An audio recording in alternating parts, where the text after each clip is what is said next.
So I just watched another video on the LeicaQ2 by Matti Hapuya this time. I think that's how you pronounce that. Anyway, that kind of brought me to wanting to share my own thoughts on it and why I love this camera so much and why you probably almost definitely shouldn't buy one.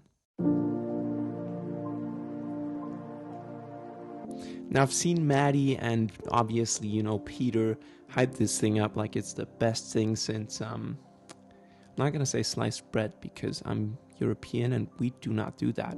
So, like it's the best thing ever. And I'm not going to lie, I love it and the raw files are great and let's get into details here. So first of all, I want to make it very clear that this is not a point and shoot. Maddie called it a point and shoot, an almost point and shoot a couple of times in his video. I think Peter probably also did. I don't actually know, don't quote me on that. But anyway, it is definitely not a point and shoot. Now, yes, with firmware updates, the JPEGs, they got a lot better. The highlight weighted metering actually makes it usable with JPEGs now, but still, you really want to know how to edit those files, otherwise you're not going to get the most out of it. And also, in my opinion, while yes, all of those nice little dials have an auto setting on them, in my opinion, putting this thing in auto should be considered an actual crime. Okay, so now why do I personally love this thing, and who do I think should actually buy one? I'm a full-time professional photographer, so with that, I do have to carry a lot of gear and just think about gear all the time anyway. And the last thing I want to do is have that same experience in my free time as well. Now, obviously, I could just take, say, like an R5 and only bring one lens, force myself.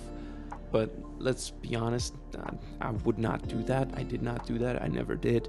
It's always this, yeah, but I could also bring this. And, you kind of automatically end up bringing it anyway and thinking about it. And if you don't bring it, you kind of regret not bringing it. So not even having that choice is actually kind of freeing in a weird way. You just grab this camera and you go. You leave the house. And the beauty of it is that at that point, I don't really care if 28mm works, that's great. But if 28mm doesn't work, then fine, whatever. I did not get the shot. And I mean, I know that's a luxury, being able to think like that, but if I'm not working, it's just me in my free time. It doesn't really matter if I'll go out specifically for that one shot I want to get. I'll think about what is the right gear to bring beforehand, and I'll grab a different camera from the office and I'll just go shoot that, whatever. It's fine. But if all I want to do is have a camera to shoot whatever I see, then it either works with 28 or it doesn't, and that I'm fine with that. And if you are, then this might be the right camera for you as well. With that being said, if this is the only camera you have access to, it shouldn't be. You shouldn't buy this, okay? It's like I said, it's totally fine if you don't really have to care about getting the shot, but if you want to do anything where you might actually need a different focal length, you're kind of screwed. So obviously you shouldn't buy this. I do also believe that for most people out there, the X100V is probably a way smarter choice. I had an X100V, then I had the LeicaQ, and now I have the Q2. The only reason why I really upgraded the X100V to the LeicaQ in the first place was that I'm an insane pixel peeper, and so to me, I was used to shooting with an A7R4, shooting with the Canon R5, and so when I went to edit the photos of the X100, there was something missing. It wasn't quite there. It's like 90% there, but blown up on the big screen, you can see a difference.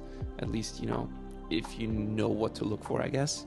But while you're shooting, the experience is just as fun with the X100V as it is with this. So if you're not used to having the best of the best cameras, or you simply don't care as much, because totally honestly, I mean, the second you put this on your phone, you don't even have to upload it to Instagram, just on that smaller screen, you're not going to be able to see the difference anyway. So if you're fine with that, that's nice. For me personally, like I said, it was just this, I was missing I love editing as well, so while editing, I was just missing that little something, and that was enough for me to never be quite happy with the X100V, and so that's why I sold it and was looking for something else.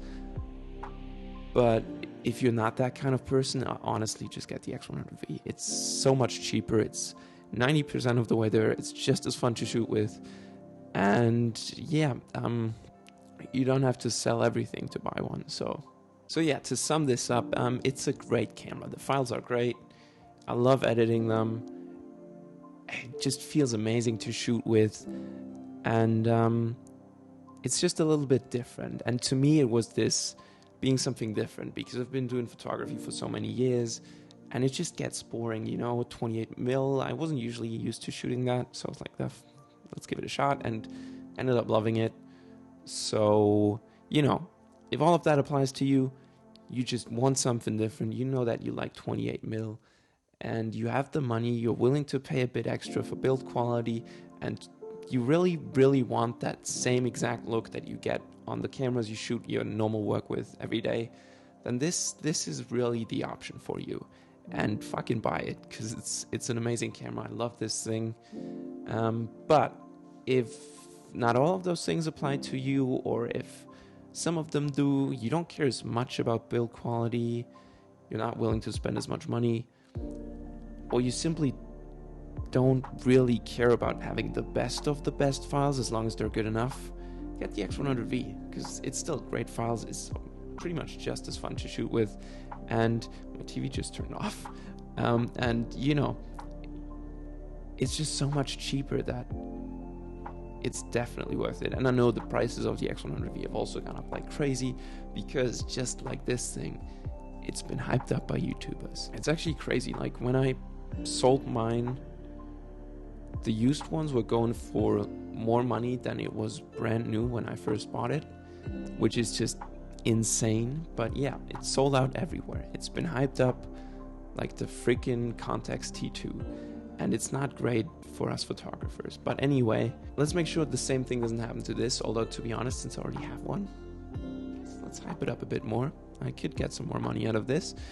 But no, for real, don't fall for the hype. Peter McKinnon and Matty Apuya make it seem like you need this thing to be cool. And yeah, all I'm trying to say is you really don't. You probably shouldn't buy one. It is the most niche camera I've ever used. And if it's right for you, it's going to be amazing. But the truth is, it probably isn't. And there's a reason why there's so many of these on the used market, like really a ton of them. And yeah, you're just going to lose a ton of money if you buy one, probably. So really be sure that you want one, and don't just buy one because some guy on the internet made it look cool. Anyway, thanks for watching. Just, I don't know, felt like sharing something today. So, see you later. So just watched another video on the LeicaQ2. This time by Matty Apuya, however that's pronounced. And that was fucking confusing.